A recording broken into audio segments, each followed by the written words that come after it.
Hi everybody, Paul Gallagher here. Welcome to another video where I want to explore an image that I think most of us have got images like this at some stage in our photographic adventures, whereby you haven't got the time to fit filters, or you tried to grab that moment and what you got on the back of the camera was probably something you deemed as a failure, a waste of time, and probably wouldn't get 1 star in a Lightroom catalogue. And these images are often just deleted immediately, and you go to the other ones that look good in the collection. I think these images can hold some worth. They can make beautiful photographs, and I think we've just got to explore what we do with them initially using the power of the basic sliders here. Anyone seen me speak before? I think there's a lot can be done with images like this using the very basic controls in Lightroom or Adobe Camera Raw, which is what we're using here. Okay, so we've got our 2 clipping warnings on here. We've got the the shadow there and the highlight at the top there. They're both on. And what that shows us is we have highlight clipping here, okay, which is the sunlight hitting the surface of the water. This is the Isle of Skye, by the way. And we've got shadow clipping here, which is shown in blue.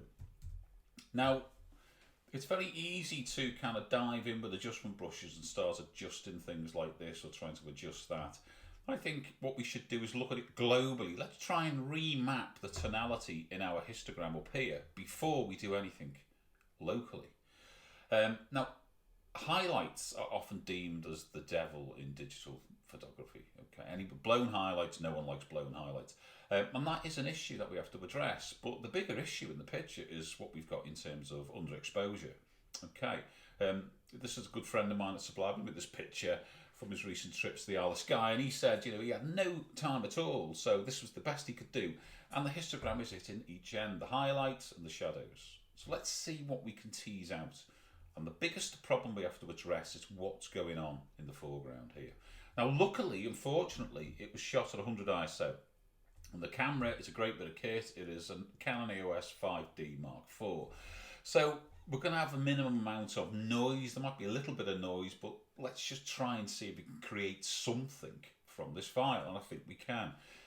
The first port of call really is to try and move some of this data from bunched up on the left-hand side and move it to the right. And the quickest way of doing that is using the exposure slider. Let's start teasing the exposure across and let's see what it reveals. Now, as we'd expect, what it's doing is it's starting to reveal some of the foreground. And as we do that, the blue shadow clipping is starting to contract. It's getting smaller and smaller.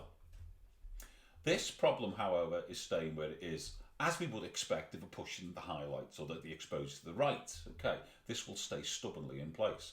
But what we're getting is virtually 50% of the image is starting to reveal some of what it's hiding in the background, which is good. Also, the sky's going really pale, so rather than just carrying on with exposure, let's try and keep the balance of the image together. So let's get the highlights and bring them back down. Okay, and as we do that, we're still showing some of the detail in the sky there, and we may have contracted this red warning here a little bit, but I think, to be honest, it's in there for the long haul. I don't think that's going to move unless we address that separately later. Okay. Next, what I'm going to do is I'm going to push the shadow slider across.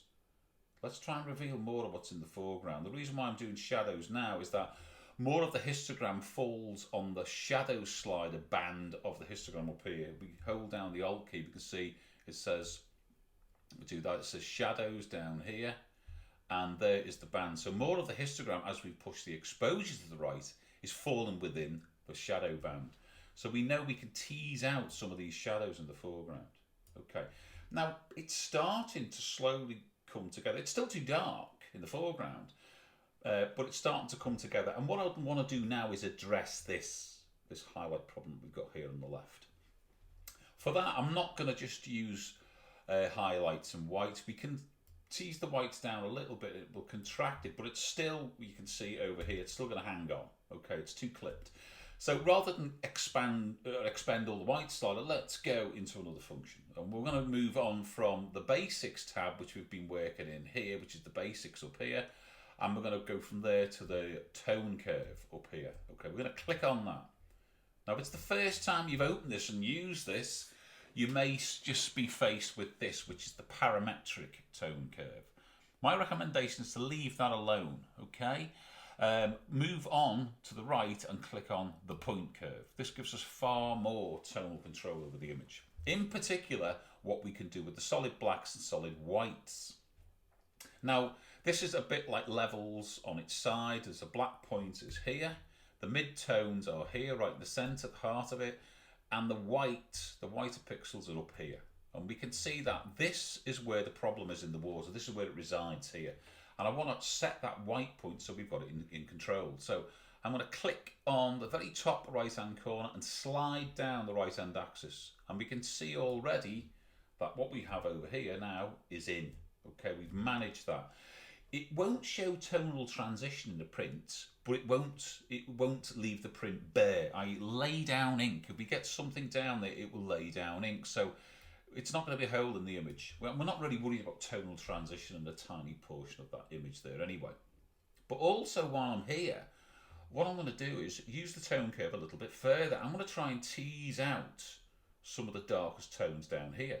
And they reside down here. This peak here is this dark side of this hillside. So if I click on that and move that upwards, we can start seeing it's going to reveal more of what we've got in the foreground, which is really quite good. Now, as I've done that, it's pushed the highlights up a little bit. So I'll just click on there and pull it down. Okay, now I'm done with that for now. Let's go back to our Basics tab, which is the upper left-hand cursor. Okay. Now what we will do further, we will push the histogram across with using shadows. We'll also push exposure across a little bit, okay? And then we've got plenty of play, of room on our highlights, so I'm going to tease down the highlights to bring the details in the sky. Now, we've revealed quite a lot of this image, quite a lot now, but it's starting to look a bit flat, which is understandable if you suppress highlights and bring highlights and whites down and you tease out and pull out shadows and darkness. Basically, you're flattening the image off.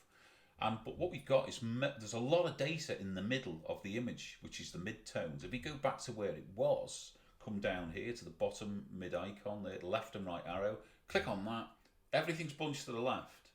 Left click again, we can see where we are now, a lot of it's in the middle. Now if we go to clarity now and slide clarity to the right, we should reveal a lot more texture in our foreground shadows, which look fantastic. Okay, so it's really starting to come together. The one little devil that's left over is we're still seeing some blues down here where the darkest shadows are actually clipped, the solid black, and that's okay with some images, but for this particular image, I want it to just reveal a little bit of that darkness down there. So we can tease the black slider across to the right, which will help us a little bit, but they're still hanging around. We can see here they're still hanging around. So what I will do is I will return from the Basics tab to the tone curve up here, not the parametric, but the point curve, and I'm going to come down to the black point at the bottom. We used the white point before, the black point down here. If I slide that up, click and slide it up the left-hand axis, what we can see now is them blue areas are completely gone. Okay, so there's no solid blacks and no solid whites in the image, which is great. I'm going to go back to our Basics tab and one final little bit of adjustment on there. Maybe a little bit of saturation of the colours and maybe a tiny little bit of warmth, because we've basically got the image mapped out now. And I think we've got the basis of a pretty good print, a pretty good photograph from what was, if we go back and look at it again, left and right arrows, almost deemed as a disaster. Command minus to make it smaller. Get a white space around it. Look at it. Left click on your left and right arrows, and we've got the basis for a really good photograph.